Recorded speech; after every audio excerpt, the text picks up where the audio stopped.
ಇದೆ. ಈ ಹ್ಮ್ J D wands ಆಗ್ಲಿ, ರೋಬಿಯೋ ಅಥವಾ ಆರ್ಮಿ, ಹ್ಮ್ ಅವನ್ ಸುತ್ತುವರೆದಿರೋದು ಯಾರ್ ಗೊತ್ತಾ? ಹ್ಮ್ ಇವನಿಗೆ ಎಲೆಕ್ಷನ್ ಗೆಲ್ಸಿ ದುಡ್ಡು ಹಾಕಿ ಆ, ಈ ಬಿಸ್ನೆಸ್ ಮ್ಯಾನ್ಗಳು. ಕರೆಕ್ಟ್. ಈ ಯುದ್ಧ ಕಾರ್ಯಾಚರಣೆಯಲ್ಲಿ he should be surrounded by generals. Hmm hmm hmm ಅದು ಆಗ್ತಾನೆ ಕೇಳ್ತಾನೆ ಇಲ್ಲ ಜನರಲ್ಗಳಿಗೆ. ಹ್ಮ್ ರಕ್ಷಣಾ ಮಂತ್ರಿ ಇನ್ನೊಬ್ಬ ನಾವು ಬಹಳ ದೊಡ್ಡ ನಾಟಕದ ಮನುಷ್ಯ ಅವನು. ಕರೆಕ್ಟ್. ಸೊ ಹಾಗಾಗಿ ಆ, ಈ ಒಂದು ಯುದ್ಧವನ್ನ ದುರುಪಯೋಗ ಪಡಿಸ್ಕೊಳ್ಳುತ್ತಿರೋದು ಯಾರು, ಅಥವಾ ಅವರಿಗೆ ಅನಿವಾರ್ಯತೆ ಇದ್ದಿದ್ದು ಯಾರಿಗೆ ಅಂದ್ರೆ ಇಸ್ರೇಲ್. ಹ್ಮ್ ಹ್ಮ್ ಹ್ಮ್ ಈ ಟ್ರಂಪ್ನ ಮಾಮೂ ಮಾಡಿಬಿಟ್ರು ಇಸ್ರೇಲ್. ಹೌದು.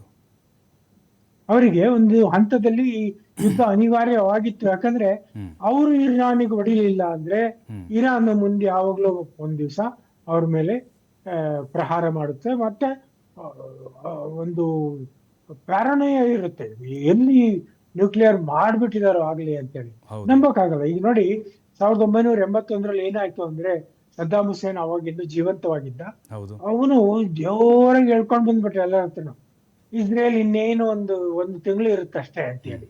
ಅವರು ಜರ್ಮನಿಯಿಂದ ಒಂದು ಅಣು ಸ್ಥಾವರವನ್ನ ಖರೀದಿ ಮಾಡಿದ್ರು. ಹ್ಮ್ ಇಸ್ರೇಲ್ನವರು ಪರಿಪರಿಯಾಗಿ ಜರ್ಮನಿಗೆ ಬೇಡ್ಕೊಂಡ್ರು, ಹ್ಮ್ ಕೊಡಬೇಡಿ, ಇದು ಪ್ರಯೋಗ ಆಗೋದೇ ನಮ್ಮ ಮೇಲೆ, ಹ್ಮ್ ನಾವು ನಿರ್ನಾಶವಾಗ್ಬಿಡು ಹೋಗ್ಬಿಡ್ತೀವಿ ಅಂತೇಳಿ. ಆದ್ರೆ ಜರ್ಮನಿ, ಆವಾಗಿನ ಜರ್ಮನಿನೇ ಒಂಥರ ಬೇರೆ ನೀತಿ ಇಟ್ಕೊಂಡಿತ್ತು. ಅವ್ರು ಇಲ್ಲ, ನಾವು ಆವಾಗಲೇ ಸೈನ್ ಮಾಡ್ಬಿಟ್ಟಿದೀವಿ, ಇದು ಮುಗೀತು, ಇದು ಕೊಡ್ಲೇಬೇಕು ನಾವು, ಇಲ್ದೇನೆ ನಾವು ವೈಲೇಟ್ ಮಾಡ್ದಾಗುತ್ತೆ ಅಂತೇಳಿ ಕೊಟ್ಟೆ ಬಿಟ್ರು. ಹ್ಮ್ ಹ್ಮ್ ಹ್ಮ್ ಆ ಅಣುಸ್ಥಾವರವನ್ನ ಈ ಬಾಗ್ದಾದಿನ ಹೊರವಲಯದಲ್ಲಿ ಆ, ಒಸಿರಾಕ್ ಅನ್ನೋ ಪ್ರದೇಶದಲ್ಲಿ ಹ್ಮ್ ಇವರು ತಂದಿಟ್ರು. ಇನ್ನೇನು ಒಂದು ವಾರದಲ್ಲಿ it was suppose to go critical ಅಂದ್ರೆ ಅಲ್ಲಿ ಶುರುವಾಗುತ್ತೆ ಅಣುಸ್ಥಾವರದ ಎಲ್ಲ ಪ್ರಯೋಗಗಳು. ಮತ್ತೆ ಇನ್ನೊಂದು ತಿಂಗಳು 2 ತಿಂಗಳಲ್ಲಿ ಬಾಂಬ್ ತಯಾರಾಗುತ್ತೆ. ಅಲ್ಲ, ಬಟ್ ಸರ್, ಇಲ್ಲ ಅದು ಅಮೆರಿಕಾನೇ ಯಾವಾಗ ಇಸ್ರೇಲ್ನ ಚೂ ಬಿಡ್ತಾ ಇದೆ ಅಂತ ಅನಿಸ್ತಾ ಇಲ್ವಾ ಸರ್? ಅವ್ರ ಬೆಳೆನ ಬೆಳೆಸ್ಕೊಳ್ತಿದೆ ಅಂತೆಲ್ಲ ಟೈಮ್ ನೋಡ್ಕೊಂಡು. ಎಕ್ಸಾಕ್ಟ್ಲಿ ಅದೇ ಹೇಳ್ತಾ ಇರೋದು. ಹಾ ಹಾ ಯಾಕಂದ್ರೆ ಅವರಿಗೆ ನೋಡಿ, 3 ಕಡೆಯಿಂದ ಈ ಒಂದು ಡೈರೆಕ್ಟ್ ಆಗಿ ಇರಾನ್ ಅವರಿಗೆ ಏನು ದಾಳಿ ಮಾಡಲಿಲ್ಲ. ಯಾಕಂದ್ರೆ ಇಸ್ರೇಲ್ ಮತ್ತು ಇರಾನಿನ ನಡುವೆ 1200 ಕಿಲೋಮೀಟರ್ ಇದೆ. ಕರೆಕ್ಟ್. ಹೌದು. They don't share the border. Hmm but ಇವರು ಹೂತಿ, ಹಿಜ್ಬುಲ್ಲಾ ಮತ್ತು ಹಮಾಸ್ ಅನ್ನ ಇವರಿಗೆ ಬೆಂಬಲ ಕೊಟ್ಟು, ಇವರಿಗೆ ಬೇಕಾದ ಕ್ಷಿಪಣಿಗಳು, ಡ್ರೋನ್ಗಳು ಎಲ್ಲ ಕೊಟ್ಟು ಇಸ್ರೇಲ್ ಮೇಲೆ ದಾಳಿ ಮಾಡ್ಸಕ್ ಶುರು ಮಾಡಿದ್ರು. ಹ್ಮ್ ಸೊ ಹಮಾಸ್ ಅಂತೂ ಒಂದು ಮಟ್ಟ ಹಾಕಿದ್ರು, ಹೌದು. ಅದು ಇನ್ನೂ ಸತ್ತಿಲ್ಲ, ಇನ್ನೂ ಒಳಗಡೆ ಬುಸುಗುಟ್ತಾನೆ ಇದೆ. ಹ್ಮ್ ಹ್ಮ್ ಹ್ಮ್ ಅದು ಇದು ಪೂರ್ಣ ಮಟ್ಟದ ಸಹಾಯ ಬರ್ತಾ ಇಲ್ಲ ಇರಾನಿಂದ. ಅದಕ್ಕೊಂದಿಷ್ಟು ತಣ್ಣಗಿದೆ.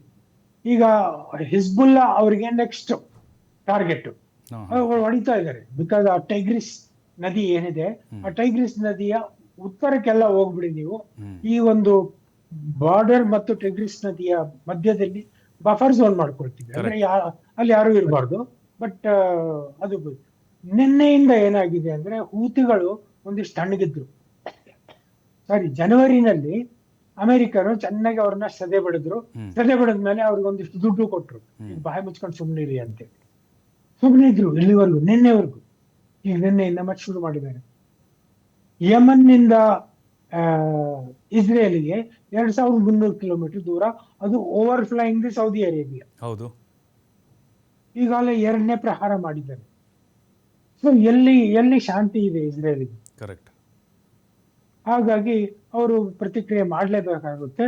ಆದ್ರಿಂದ ಈ ಟ್ರಂಪ್ ಅಣ್ಣ ಬಂದ್ಮೇಲೆ ಅವನಿಗೊಂದಿಷ್ಟು ಇಲ್ಲ ನೀವು ಇದನ್ನ ಇತ್ಯರ್ಥ, ಇದೇನು ಅಮೆರಿಕದ ಯುದ್ಧನ?